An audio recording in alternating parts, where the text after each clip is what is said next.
future seems like it has clearly marked forks in the road, but there are forks within forks within forks until each choice. Whether to bring an umbrella or stop for a donut or break up with Adrian is a fork. Most people choose their futures by accident, I say. They don't even know they're making choices. They don't even know that there are forks on the road, much less forks within forks. The future no longer has to be messy. It can be tested out. It can be known. Adrian has a measure of professionalism. I'll give him that. A swarm of commuters charges the intersection, and he's shoving wind-flipped half-sheets at their chests. "The baby makers," he says. "Get your ass off your sofa on Saturday night and live a little." He goes largely ignored. And then there's a lull. "Almost 2 years we've been together," he says to me. "A total waste." It hasn't been a waste, I say. Time isn't something you put in hoping for a return on an investment. It's experiencing life, both good and bad and occasionally tragic. It's the tragic I'm trying to avoid. There are worse tragedies than a Chihuahua in a Hawaiian shirt having his birthday celebrated, Adrian says. At least we know some Spanish in the future.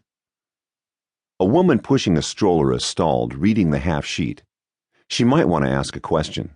The baby is wearing a drawstring hood that cinches up its face, which is placid except for darting eyes. Adrian is glancing at the woman expectantly. "I'm trying to do what's best," I tell him. "I don't want to end up two hateful old people who fight about cheese." How many times do I have to tell you that I won't fight about cheese? During the Chihuahua's birthday party, we squabble about whether or not melted brie is uppity. The cheese is a metaphor for minutiae, I say. It's just an example of how we will become bitter. The woman with the stroller looks at us with some obvious pity and walks away. Adrian sighs and puts his hand on his skinny hips. "Are you being instigated by your mother?" Both of my parents seem to dislike Adrian, but at the same time, I get the feeling they think he's too good for me, which is the kind of contradiction they're practiced in. My relationship with my parents is based on reading a language of passive-aggressive sighing. I don't know what they think about me, much less you.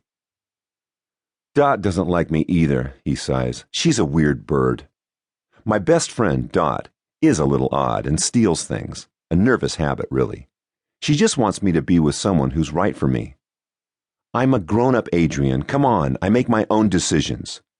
Adrian starts jostling between commuters again, lunging at them, one after another. I look up at the sky growing dark. The snow is light and dizzying, and new. That's the thing about snow. It's all about promise.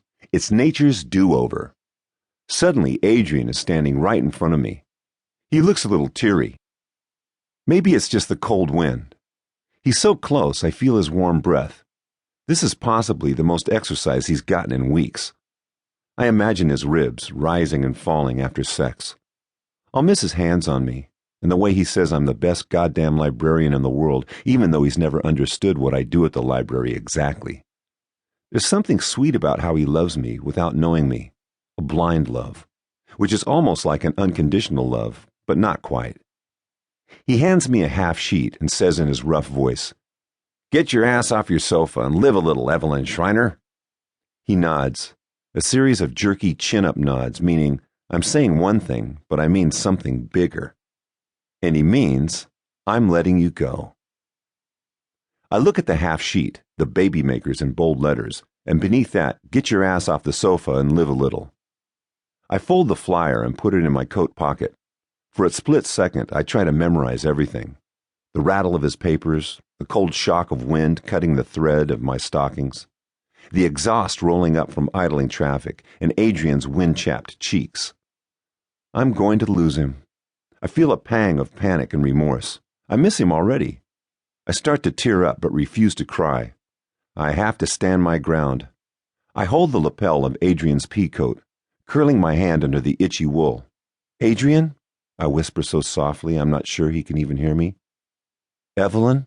he says, tilting forward like he wants something from me. Something important. And I think of my sister. I don't know why.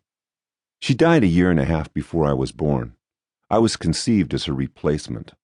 But what's worse is that I never met the original. I never smelled my sister's hair after all.